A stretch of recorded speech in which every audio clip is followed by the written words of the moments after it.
Undead Unluck. This is Undead Unluck Chapter 60, Truth. Josh, this was your RGC, I hear? Yes. Oh, wow. First time. Certified RGC. Certified RGC. Certified RGC. So it starts off... Oh, sorry. Oh, no, I just wanted to say how, like, this was the first one I read. I usually either read Black Clover or Undead Unluck first. You know what I'm saying? Unless I'm, like, real thirsty and I go straight for One Piece, or, you know what I'm saying? Yeah. But, it was weird because after I finished reading everything, I just kept thinking about how, like, yo, Undead Unluck was lit. Like, so that's what made me vote. That was honestly what made me vote for it. And, I don't know. I'll explain later. All right. I feel the way I feel. Let's cover it. Yeah, let's get into it. We start off with this little, one-page flashback thing where Mui asks, "Why do you want to be the strongest in all creation, Shen?" And basically, it's to like kill his teacher because he's responsible for his little sister's death.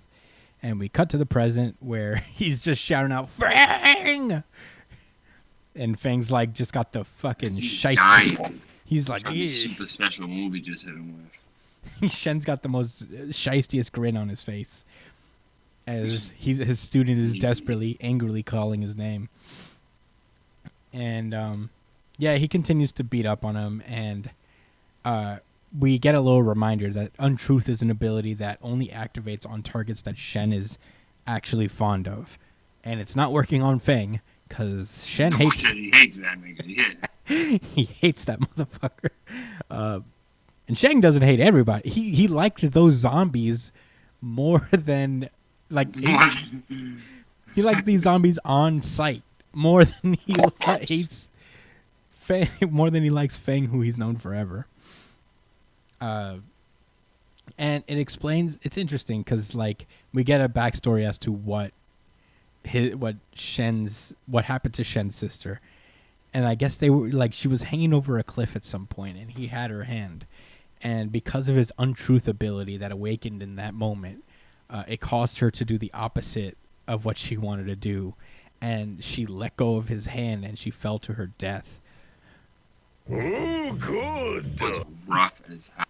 I'm not even gonna.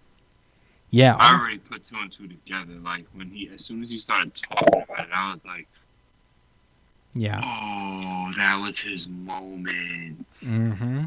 That was his negator moment. Yeah. When you kill your parents or something. Yeah, he didn't have any parents to kill, so he killed his sister instead. Nope.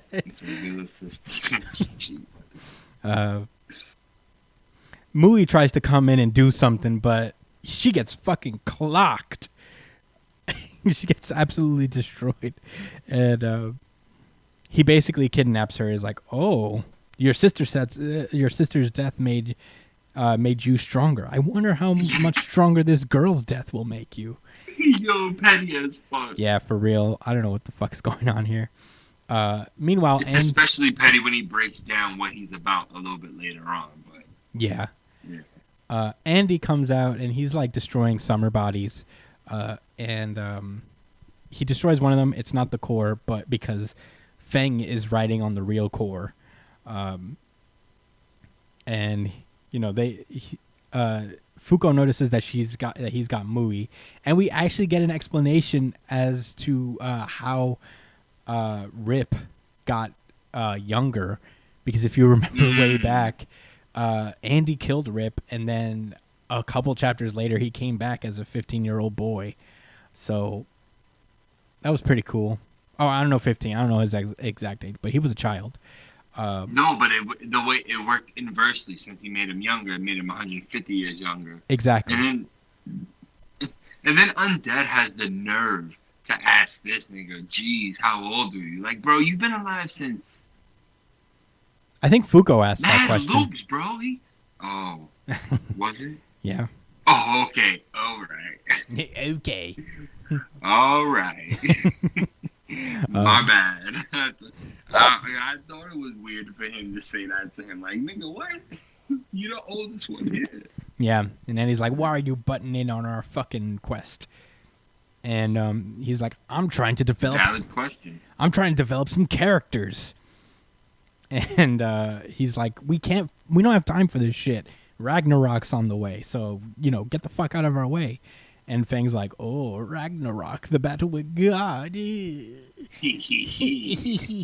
Sounds amusing." Jolly Roger smile. The Jolly Where's Roger. my One Piece at? Go find it. Ha ha. No, but I hid all my treasure in one place. Your mother's house. Yeah. You get one of these. Nah, but and that's what I was talking about earlier when I was like, yo, his whole motive for even working with Edge. What was the name of their group? Beyond. No, Under. And Under. I said Edge. Edge. Might as well be. Yeah. It was like literally he's doing all of this just because he's like, man, I just want to fight strong people. Yeah. I want to see strong people get stronger before I bust their ass so I can know how strong I am. Yeah. That's his whole point. They just said, bro, we're trying to kill God. Stop playing. He said, ooh, that sounds lit. I can't wait to see him. Like, come on, man. You gotta be kidding me. Yeah. He drops a bunch of bombs on them, but Andy, in a cool 2-page spread, comes through with his Gomu Gomu no twist rifle type move, where he twists his fists around and then explodes it off of him. Knocking. He said, no one will get in the way of my conquest. Yeah. Fuck out of here, bro. Yeah. He knocks this fucking dude way to the back. He said, "Sit down," with his vortex fist. But Fang actually caught the fist. And the chapter ends with him catching the fist and going, Jinkai! Dude, you gotta be a fool to think you could beat our buddy to hell and leave without us putting up a fight. You know what that really meant, son. He said, nigga, you just beat the shit out of my friend. I'm definitely about to slide. What are you talking about? Nigga trying to, oh man, this part of the reason Undead Unluck is like so awesome is because Andy is a dope character. For real. He is real extra at first, but then it kind of, like you said, it tones down. Like they stop being so OD with it after the second chapter, and then he's really unique as a protagonist. He's a middle-aged man. Yeah, I think he's an Ajuma male. I That's guess a new word I learned. Did you know the word Ajuma? No, what is that? I'm probably announcing it wrong. You say Ajuma male? Brian has definitely, yes. So Ajuma is apparently a Korean term for middle-aged women, and someone used it as an insult in the comic. It was like, you're just a worthless Ajuma. I was like, damn, son, because like. I guess in some of these other places that women already take their age seriously, but they're probably way more blunt about it in other places. Like who gives a shit about you? You're ugly and old. You know what I'm saying? It's fucked up. But I guess that's where the term comes from.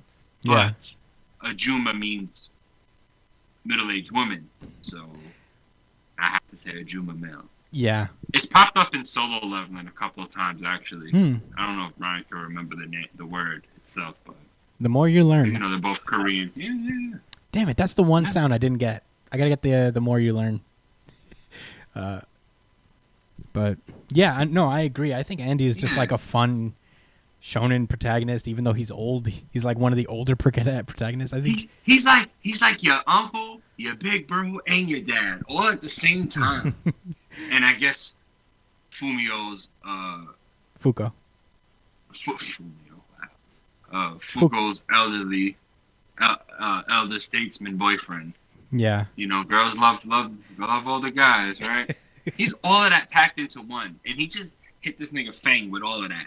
Yeah. Yeah, I agree. It was really fun, and I don't know. I like these characters. I think Shen got deeper. Fang is a really dope villain, and then he's that nigga. Yeah. Really dope chapter. Yeah. I'll say this. I mean, like, Undead Unluck is incredibly fun when it gets going and, you're in the middle of, like, really cool action. And the power system is so fun, where it's not, like, detailed and it's not intricate and there's no, like, There's a little bit of strategy, but it's like just fun. This Yeah, dude, not everything has to be that way. yeah, It's just that when you're lackluster in most other areas, you're like, damn, can we please at least get some more? yeah. I mean, it also helps that Yeah, whatever. they apply everything in such a unique way. Like literally, a lot of Andy's powers is just blowing shit off of him for different reasons. Like he blows off his legs in order to like fly in the air and shit. Shoots rocket punches Yeah. at his enemies to vanquish them. He Yeah. puts his sword in his body. His body is the holster. Yeah, he sheathes He his can't body. die anyway. He's got the sheath body.